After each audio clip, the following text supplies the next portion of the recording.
bridge collapsed. The mountain road washed out. All the signs are obscured by fog. Your only directions are detours.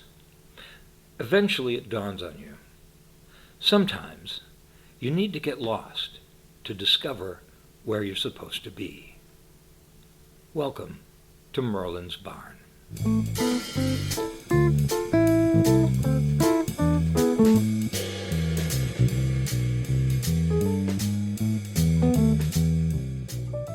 All right, welcome, and we are broadcasting to you again from Fort Blanket, south of the Yukon, but not too far south of the Yukon because we're absolutely freezing. We have a kerosene heater going in here. We have an electric heater going in here.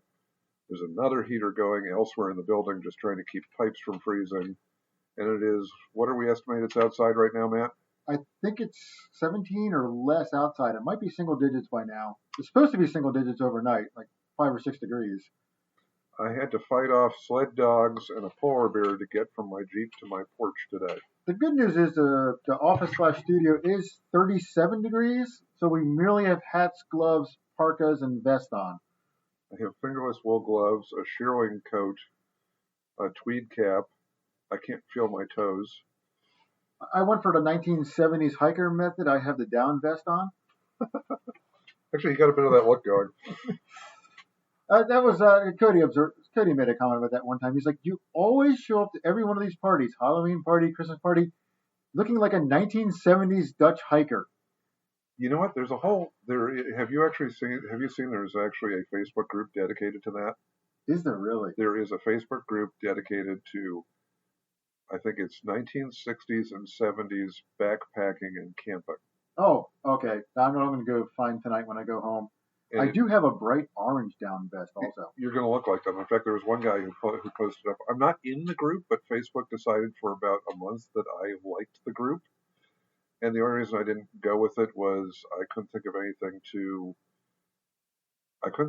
to contribute. And then I went through my parents' slides and found a great amount of 60s and 70s camping slides, but I just haven't looked up the group since and tried to join it.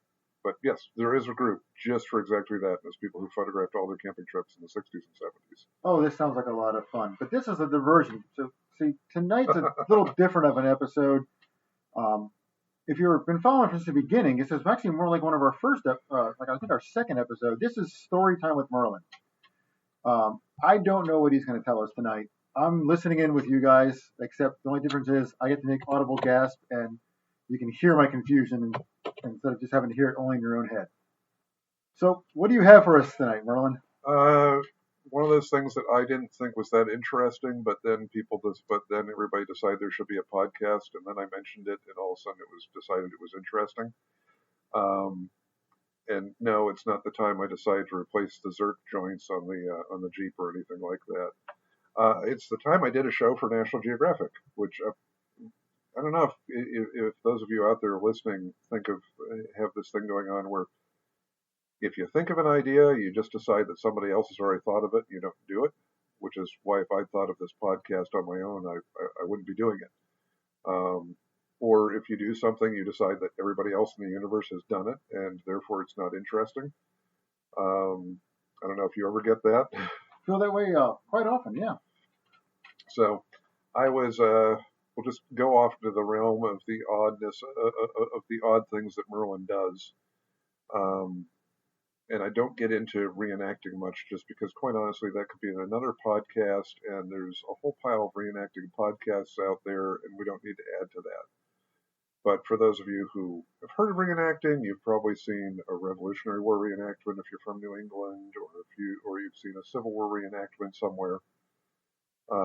Or you've been lucky enough to see like a World War II reenactment, which has also become quite common.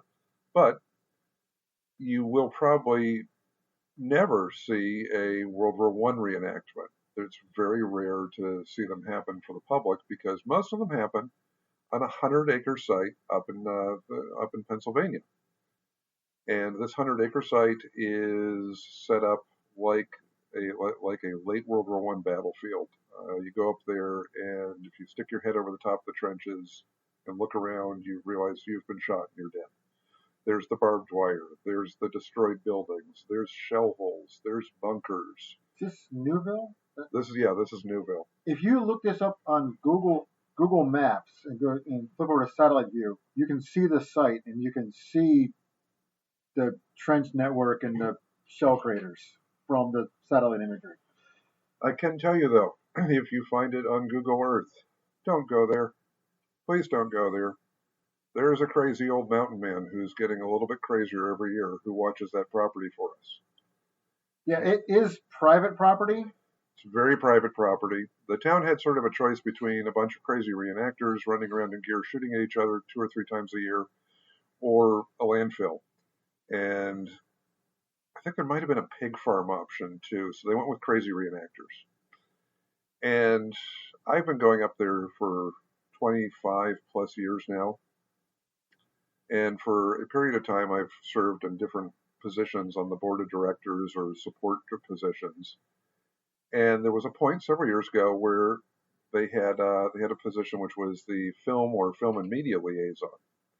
And that's the person who deals with when a movie decides they need a World War I battlefield to shoot on, but they don't want to construct one themselves, so they would come to the Great War Association. But for a period of years, the guys who were in the film liaison position would always think, this is my Hollywood break. And they'd let the film company come on and they'd take the exposure bucks, which, Matt, do you know what exposure bucks are? It's a way of not being paid. Yes. That's when they come in and go, hey, we don't have much money, but we can give your organization a lot of exposure. And we're sitting there going, no, we really don't want exposure. We're totally happy with people not knowing we're here. We don't want exposure bucks. Now, the podcast will take exposure bucks, though. So please, tell your friends. Yes, please. Absolutely. Expose us all over the place. Did I say that right? I might take that back a little bit. Not like expose the trench coat. Oh. We're not going to the New York City subways. So they had too many of these guys who went with the exposure bucks, and they'd come in after filming and the site would be trashed. And so I was approached because I'm cranky and dislike people, oddly enough.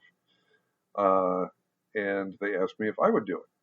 So I took it upon myself to make it my job to drive away most of the film people, unless they had cash or they had a really good film or they had a really good project they wanted to do. So we did a movie called The Haber, which is about the first Fritz Haber and the first German gas attack of World War I. I think I'm credited in it twice. Once as Merlin Hansen, once as Eric Hansen, because people couldn't keep track. And you might see the back of my head twice. How does that IMDb work out for you? I think I have 2 IMDb's. I am 2 different people. So we did that. If you've ever seen 12 Monkeys, which is I think a Terry Gilliam film, same guy who did, Brazil. Brazil. Yeah.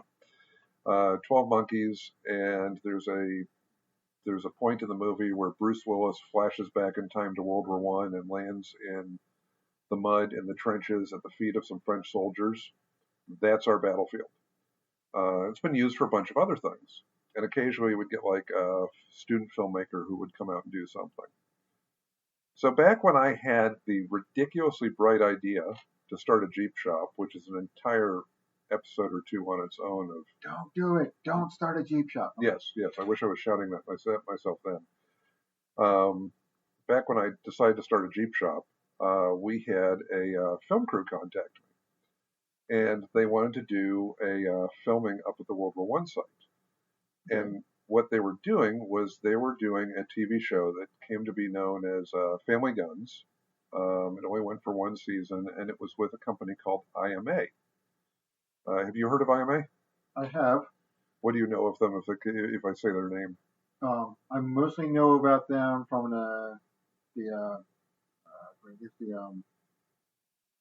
Martini Henry's, like the Nepalese cash that they recovered. Yep, the Nepal thing's big. IMA stands for International Military Antiques, and they're in, I forget where they are in New Jersey. Somewhere? Gillette, New Jersey, maybe? I'm not sure. Sounds right. Let's just say that for now. We'll say that. Happens to be near a friend of mine's house.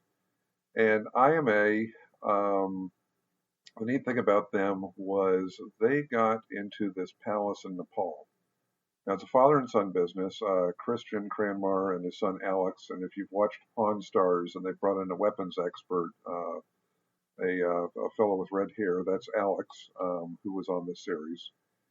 And Christian and IMA is what it said, what the name is, International Military Antiques. I mean, swords, armaments, shields, support equipment, all that sort of stuff. And back in the 60s, the father, Christian, had heard about this palace in Nepal that was filled with arms. They'd made a deal with the British, and the British would, every time the British upgraded to a new type of armament, they would send the last type they were using to the Nepalese. And then the Nepalese were also good at sneaking in things and reproducing them. So when they got Martini Henrys, which were, if you've ever seen Zulu, that's the weapon being used in there. It turned out they had the prototype Martini Henry stashed away in this palace. So IMA got together with, another company out of Atlanta, Georgia, that did Atlanta Cutlery, and purchased not only this palace, but ended up purchasing a lot of other weapons cages around Nepal, and then ended up having a whole pile of tubes, which turned out to be artillery pieces, cannons, and stuff going from like the 1600s up through World War One, thrown into the mix. In fact, there's a great video, if you can get a hold of it. You might have to order it directly from IMA, called Treasure is Where You Find It. And it's worth the watch just to see the footage of them going through this palace. Oh, wow. And Christian talking about how they found more stuff, and then almost rolling his eyes when he's like, okay, how do we transport this home? And it comes down to them trying to truck the stuff from landlocked Nepal to India. And even one of the trucks that breaks down multiple times, so the truckers sacrifice a goat, and then it runs fine for the rest of the trip. Okay. Because that works. All right. So Treasure is Where You Find It is great to watch. So this is the people who National Geographic decided to do this great TV show with, called Family Guns. And they contact me, or actually it's a British film crew contacts me, because they're doing something about some World War One arms in the collection, or that they have for sale, and they want to do a World War One battle scene. And I explained to them that, okay, I can hook you up with my friend Keith, and he'll guide you around. We've got we have World War One biplanes flying over that weekend, so you can meet up with them. I made the arrangements because they were willing to make the appropriate payments rather than offer us exposure bucks, and got them set up. Meanwhile, I said to them, I can't be up there because I have a shipment of Jeeps, of World War II Jeeps coming in from out west, and I need to get that shipment in, inventory it, and figure out what I'm doing from there, which largely involves sitting in a corner crying, wondering what have I done. So they go up to the World War One site and they start their filming. And Keith takes them to meet the pilots, and they do their battle scene filming, and they go down to, on both sides, the Allied and German sides, there's bunkers. And both sides have phone systems like you had in World War One. So there's hand crank phones that run up and down the lines and into the trenches. And so they're seeing the phone system on the German side. And yes, I did Central Powers German, which is not the same as World War II German, so please don't judge me. Did you have a pointy hat? I do have a pointy hat, and it's polished, and it has a lobster tail on it so that the French can't cut my head off. Excellent. Yes. If anybody wants to know about that, drop me an email. I won't go further into it on this show. They found the phone system, and Keith, and they're asking about that, and Keith goes, "Oh, Merlin designed this," and is showing them things like my switchboard. And then they find the World War One electric generator that's providing power off the side of our bunker in a shelter, and they ask about that. Oh, it's another Merlin thing, and he's explaining it. And so apparently with the filming and with Keith showing them around, I get a call a couple days later from, for the life of me, I cannot remember the name of the woman who was in charge of this. but she calls me up and she says, would you be able to build a World War II Jeep uh, for an episode of the TV show? And I'm having flashes through my head of all these completely insane TV shows where we built it in 2 weeks and stuff like that. And I said to her, I said, well, we got to be realistic. And she says, well, we have permission from National Geographic, and they've given us further funding so that we can do an episode about you building a Jeep.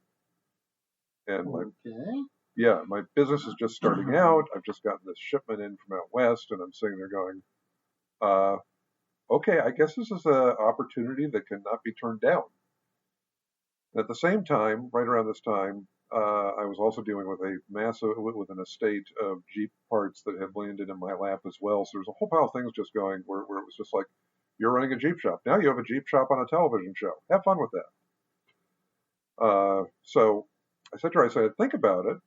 And I evaluated the Jeeps, and I had, a few months prior to this, I had come into contact with a guy, I forget how I linked up with him, with a fellow who had been buying World War II Jeeps since they first came up surplus after the war. He sent me a photograph of himself in high school, driving one to school, where he'd painted white walls onto the military non-directional tires. So this was, I think, about 2011. So he'd been doing these since 1947. Oh wow, okay. Yeah, I mean, this was the guy, and he would just his hobby was driving around out west, finding World War II Jeeps, bringing them back to his property, and selling them, and just rescuing as many as he could. So one of the ones that came in the shipment from him was running great. It had a weird lift on it. It was a Ford GPW, which was, there were two companies that made Jeeps during the war, Ford and Willys. This one was out of a plant in Texas, and it was really largely cosmetic. It had some frame issues at the rear, but engine was fantastic, transmission was fantastic. So I thought about it, and I talked with my staff, which really was two friends of mine. My friend John Ingram, who was a music teacher in the same school system as that I used to be in, and also was a volunteer mechanic at the at Rolls-Royce Museum, and our assistant Izzy, who was a graduate of the high school I worked at. And we all sort of went, okay, let's give it a try. And said, okay, we're going to do this, and we will do this. And they gave us this was like November. They gave us, what's that? Okay. Yeah, November. They gave us a due date of, needed to be delivered at the beginning of January. So had this running thing. I think we've got about 5-6 weeks to work with. I will tell you, don't ever do something like this. For the love of God. We did it. We worked on this thing for 5 weeks. We had a good budget. When we were making arrangements for the cost of it with Alex Cranmar, I remember he said to me, he says, well, how much do you want in money? And he says, by the way, do you want to barter? We're willing to barter. And I said to him, I said, barter's fine. I said, because I know what you have. And he says, oh, and I said, well, I want a Martini Henry. And once again, if you've seen the movie Zulu or heard the story of Zulu, you would know what this is, which is, you could look up Rourke's Drift. This was a battle, to bring it down really quick, this was a battle in Africa in the 1870s, I think. Yeah. Yeah, 1870s. Where the British had been routed the day before. The people who survived the rout actually ran away and ran past these poor guys at Rourke's Drift. The poor soldiers at Rourke's Drift ended up engaging, I think it was over 2,000 Zulu warriors. And after, this all off the top of my head, I think it was a couple days of battle, the Zulu withdrew to the top, to the hillsides atop the valley, and then started singing. And the British soldiers thought they were done at that point, but it was the Zulu tribute to the warrior. And they withdrew at that point because these were they had such respect for these warriors that they were fighting that they had decided not to wipe them out. And that was a battle where I think there were 14 Victoria's Crosses issued, and it's such an interesting piece, just the respect of the Zulu to the British, who shouldn't have been there. That I've always just wanted one of these rifles that could have been there. Uh, And I knew that they'd found tonnage of them in Nepal. So I said to Alex when we're negotiating on the phone, I said, okay. I said, I want a Bren gun parts kit. He goes, okay, we have those. I said, I want a Martini Henry rifle that could have been, that's of the type that could have been Rourke's Drift. He goes, all right. I said, I want an original leather sling. He says, well, you don't want a reproduction? I said, no, I know you have original leather slings that you found that go with those rifles. I said, I want the insert for it that converts it to 22 caliber, and I said, I want a bayonet to go with it. The bayonet will come into play. And he says, oh. He says, you do know what we have. I said, yes, I've been following this. I've been following this find.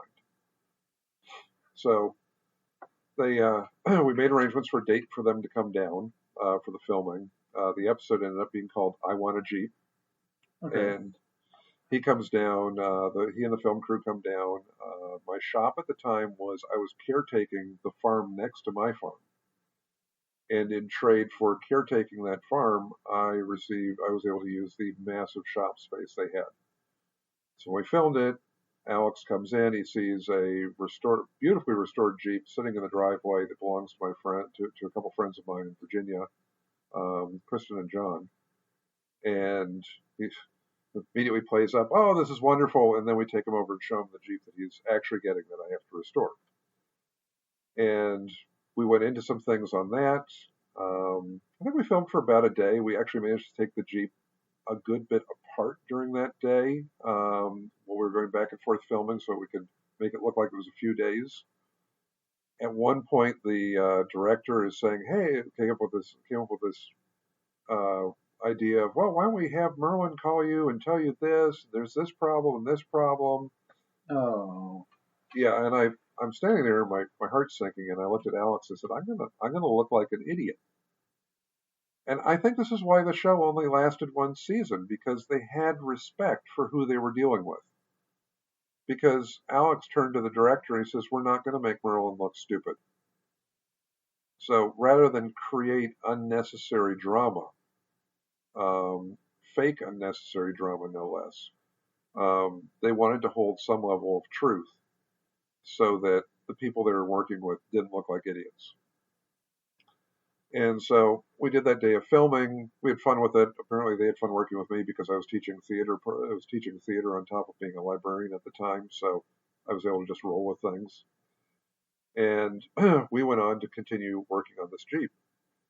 And we had welding work to do. We had one of the biggest issues is at the end of a year, if you need parts for something, well, all the companies have cleared out their parts inventories for tax inventory reasons. So I was buying things from all over the place, trying to track down wheels, trying to track down just tiny little tidbits. Yeah, November, December is like the worst time to be trying to do anything like that. Yeah, I was driving like I would go to school in the morning, come home, check in with John and Izzy up in the shop, and maybe if Bobby was helping them out, Bobby too. Go out and get some parts. I think I ate Wendy's almost for a month straight just because I didn't have time to cook anything. And there were so many nights where I'd come home, I'd go from school in Baltimore to Westminster, Maryland, where the farm was, spend time in the shop, then get a trailer, put it on my truck, and then drive to a trucking depot down somewhere outside of Baltimore and pick up another crate of parts, just so we could keep on going. To say there was an extreme lack of sleep would be an understatement. Crazy, crazy. So we get this together in about it was about 5 weeks. We get to my Christmas break and my dad comes down, and John Ingram, who I might do a revisit on this if people like it, and get John Ingram on it, and then interview my dad so you can get their tidbits too. But my dad came down just after Christmas and starts working with us on the project. And Dad's at the time was VP of Engineering for General Dynamics, and he's a hands-on engineer. He can build engines, he can weld things together. So it was perfect having him there. And when when Christmas break was over and school started, he just looks at me. He says, "I'm staying a few more days. There needs to be a Hanson in here." So, and John Ingram has expressed fond memories of just working with him and my dad working together, just figuring out different things on this vehicle. So we're 5 weeks in. We've got it pretty much done, pretty close. We also made a bit of a story of the Jeep because the school that I work at, we have a military history museum on the campus. And my friend Butch Meisel runs this museum, and his father was an officer in the 4th Infantry Division at D-Day. And he had a Jeep named Rarotonga. And Rarotonga was the name of his racehorse. So his men, before the D-Day landing, painted the name Rarotonga on his Jeep for him. Oh. Which is just really cool. So we replicated Butch's father's Jeep just to add to the story. So we had it pretty good shape, mostly running. The night before we're supposed to deliver it on film. I think Butch and John and Izzy and I were up there in this shop. We were working on it till like 2, 3 a.m. We weren't too loud, but the crazy neighbor was out shouting at us on and off. I think just because the lights were on. He would just come out into the yard and just start shouting at us again. Izzy would be like, he's shouting at us again. And finally I realized he was either really drunk or insane. I think we got to bed around 3 in the morning. Got up around 4:30 because we had to put this Jeep on a trailer. I think it was only around 2 in the morning that we got it started and running just right. Wow. Yeah, so it's like against the wall pressure. It would have been great if they had a film crew there for that, because that was the real pressure point. But no throwing wrenches, no drama. Maybe me crying in the corner a little bit. But we all got some sleep. Got the Jeep loaded up. Probably headed out at 5 in the morning, and headed up to New Jersey to International Military Antiques. And I remember we got up there with my pickup truck. It was Butch and Izzy and I packed into it. We're unloading the Jeep, and I think it was Liz on the film crew. The film crew was a British group. She comes out and she just looks at me and she says, "Merlin, have you had any sleep?" Yeah. And I looked at her. I said, maybe an hour or two in the past 2 days. And she just stares at me. She goes, "I thought so." And she wanders off and comes out of the building a few minutes later with a 4-pack of Red Bull. I'd never had one of those before. Oh. So she hands that to me. I think I downed 2 of them because I was just getting so spacey at that point. And we filmed the delivery. They brought out my Martini Henry, which is probably hanging on the wall in my living room. Presented that to me, and apparently it was one that their armorer had fired on a previous episode filming and really liked. Oh, nice. They gave me all the accoutrements with it, and it was funny because a fellow walks out a few minutes after we're done shooting, and stares at the rifle and me, and he goes, "Oh, now I get it." And I said, "What do you get?" And he says, "I've just been handed bayonets for a week." I said, "What?" He says, "Yeah, Alex would come up and drop bayonets on my desk." He says, "and tell me to clean them." And I'd clean them.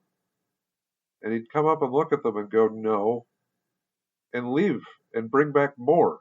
He said, "So I spent the past week cleaning bayonets," until he finally picked up one and went, "Yes," and took it and wandered off. And he said, "And I had no clue what was going on."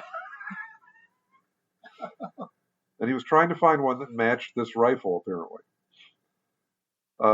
So another funny thing was, Christian is British, and he's looking at this Jeep as we're unloading it, and he just goes, "Why a Jeep?" He says, "If it was up to me," he says, "I would have had you restore a NAFI truck." Which is, how do you describe a NAFI truck? Well, in modern terms, you'd call it a roach coach, I guess, or a food truck. Yeah. It's run by is it military or is it just a auxiliary group? It's an auxiliary to the military. NAFI. It's Naval Army Air Force Institute, Okay. I believe, is what the acronym is. And it was a British. It's similar. They're still in existence now. Actually, I've gotten food from them in Afghanistan. Similar to say like the American USO, Okay. and they provide auxiliary services to the British military forces. Okay. And then you can see an American. What's the American version of that truck that they have up at the World War II American Experience? And that would be oh right, they have that American Red Cross canteen truck, like the donut dolly truck. Yeah, a little plug there. If you're ever in our area, the Gettysburg area, and you're into World War II, north of Gettysburg is this great museum called the World War II American Experience, and yeah, they have the Red Cross version of the NAFI truck. Um, Another funny little aside though was when we were up there filming, I found out about an incident which actually, if you can get a hold of the television series, once again it's Family Guns, you can actually see this on the television series. When they emptied this palace in Nepal, there and they brought all the stuff back, there were things that were not legal to have in New Jersey. There was also a lot of stuff that they just didn't have the space for in New Jersey, so they rented warehouses in Pennsylvania. Well, somebody broke into the warehouses. And then, after stealing antique militaria from the warehouses, they started looking around for where to sell it. Oh no, I'm gonna guess where this is going. And they got a hold of International Military Antiques, the people that they'd stolen it from, because they didn't know any better. And apparently they sent photographs of these wonderful things that they had acquired. And Alex was going through the photographs. They were like personal items that he had collected, that he knew. And he's sitting there going, yeah, that's mine. Yeah, that's mine. So a sting was arranged at IMA in New Jersey, where these people not only brought samples of the things of things, but they also brought things into New Jersey that were illegal in New Jersey.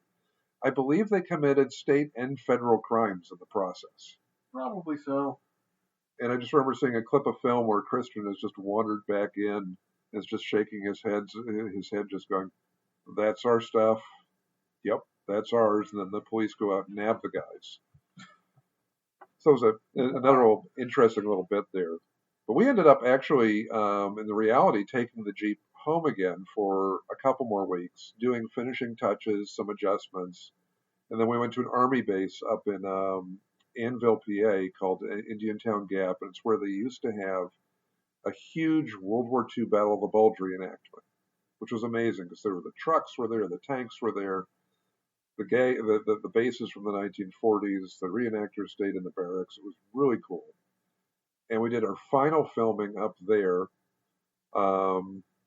where we drove it around out in the battlefield and got footage of it. And wound down at that point. And then I think it was the following September, they premiered. And when our episode actually premiered, I remember all my students. I told my students about it. There were so many students and families ready with popcorn the night that it was supposed to air. And then suddenly National Geographic moved it, which was our first sign of, oh, this is not getting renewed. Oh yeah. So they suddenly moved it from, like, I think a Wednesday to a Friday. But what was interesting was the night that it actually aired, I'm getting calls from Alex, who plays up the entire time. And we'll go into, there was a little bit of fake drama of, I've always wanted a Jeep. I've always wanted a Jeep. Well, the day it airs, they sell the Jeep to a guy in Texas, who I have talked with and is very ecstatic with it, and has sent me videos over the years of driving it around and doing things with it. But when you watch the episode, how long do you think they say it takes me to restore an entire World War II Jeep? How long does the TV say it takes you? 2 weeks. 2 weeks. 2 weeks. And I think they also downplayed the price massively. So I even got a call from one of the Jeep parts sellers, Army Jeep parts, where George was just telling me. He's just going, why did you say that? All these people are going to have all these expectations. I said, I didn't say that. I didn't tell them to say that. We did actually do it in 5 weeks, which quite honestly in the real world is That's ridiculously impressive. so crazy. Uh, will I ever do a restoration in 5 weeks? I'll never say never, but I won't do it as long as I have a full-time job because I was teaching full-time while I was doing this. I'm too fastidious and slow. I can't restore a single part of my Jeep in 5 weeks. Yeah, no, it's I take a month in a carburetor. Like, but it's just this TV thing. I mean, you look at all of those, you look at all these restoration shows and all of these like hot rod shows, and it's always 2 weeks, and I'm sitting there going, you can't get most of the parts in 2 weeks. I mean, I think the only place that could have accomplished things in 2 weeks was that what was it, Orange County Choppers or something? oh, you're talking about that the other day because it's just the same bike. It's just different It was the color, same different bike parent. over and over and over again with a lot of shouting. Oh, we're going to have a problem with this. And I'm like, no, you made a sort of custom frame and then you bought all the same stuff you bought last time and just tricked it out to look different. And you're just styling these differently. They're all essentially the same thing. And you should not be having anywhere near the level of issues that you're having with these. It's not like somebody's wandering in and handing you a different pre 1930s motorcycle every 2 days and saying, get this done in 2 weeks.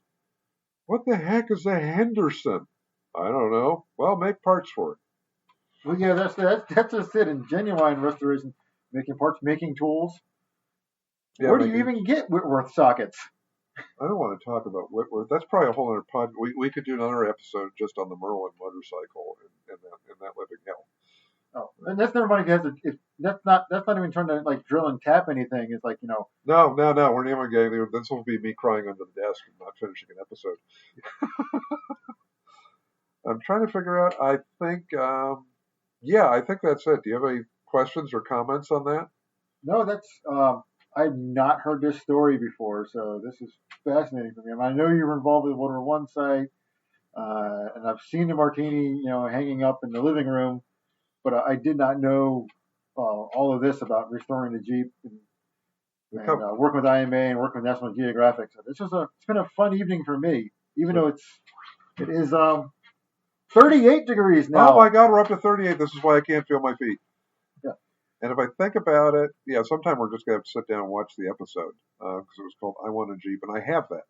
And your face is in this one, and not just the back of your head, right? Yeah, not just back of my head. Not the back of your head with a pickle bond and like. No, pickle help me turning on the gas or something. But interesting little factoids to throw on top of that. Two other movies that I've worked on that I'm not credited in are Benjamin Button.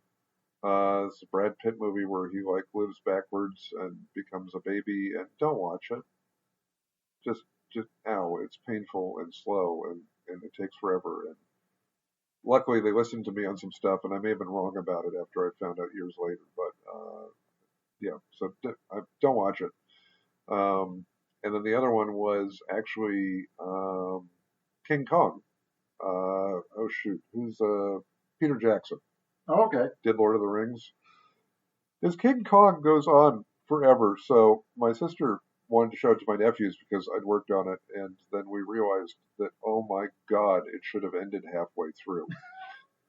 But if you watch that one, and the pilots are circling King Kong as he's on top of the Empire State Building, apparently Peter Jackson and his lead costumer were having an argument over what the pilot should be wearing because Peter Jackson wanted them wearing.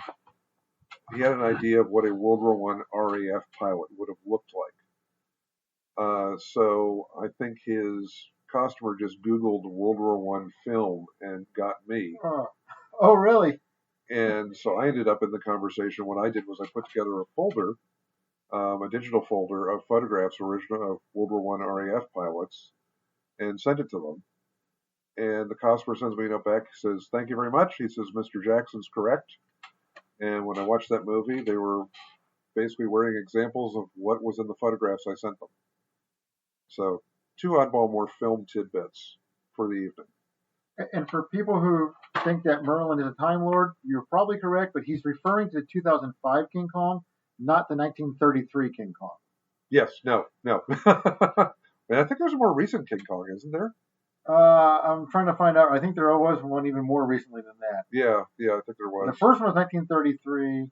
Oh yeah, the filming on that one. I don't even want to talk about it. The Peter Jackson one that you were involved in, it was 2005. Yep, that makes sense. Oh right. Oh, there was some more recent ones that got a little bit more action filmy. There was one in 2017 and 2021. Okay, yeah, I ignored those. I've suffered through the Peter Jackson one like 3 times now, and I'm just no, not again. I don't need to see any more of this. Okay. I think that was the last. That was the last of the original story ones. Okay, and now he's probably like in the Marvel Getting near. It's universe Godzilla or versus King something. Kong. So And what is it when they like fold all the universes in together that they just do lazy writing with? What's it called? I don't know. I have to ask the shorter people upstairs. I don't remember. Metaverse? No, I'm missing the term, but it's okay. They're just killing everything. So The short people know that. the short people know that. And the short people are smart. And upstairs, where the pellet stove is cranked up on high, and they can feel their feet. We're gonna go upstairs and join them now. Yes. So thank you for spending your valuable time that you possibly could have been doing something else far more useful doing, but listening to us. Well, you could have been doing something useful like being on the treadmill and then wondering why this went over 30 minutes and why the person behind you, as Matt has put it before, is glaring at you and why Merlin won't shut up. But if anything in this inspires you to think of a story story or an experience that you've had, or if any of our other stories inspire you to think of something, please, for the love of all that is good and holy, email us. We want audience participation. This is a community effort. And to keep this going, it's going to take a lot of community stories because I think I only have 5 years worth of stories in my head. Although I don't think if we just keep bouncing around between Matt and Tasha and Nicole and I don't think we're going to run out. We'll come up with new ones. We want to hear yours. Yeah. And if you're listening to us while, say, cross-country skiing or running a sled dog team, please let us know. Oh my God, that'd be awesome. So cool. So once again, thank you for listening. You all are absolutely wonderful human beings, and have a wonderful day, evening, afternoon. Hopefully it's much warmer where you are. We're going to go feel our toes. Night. Good night.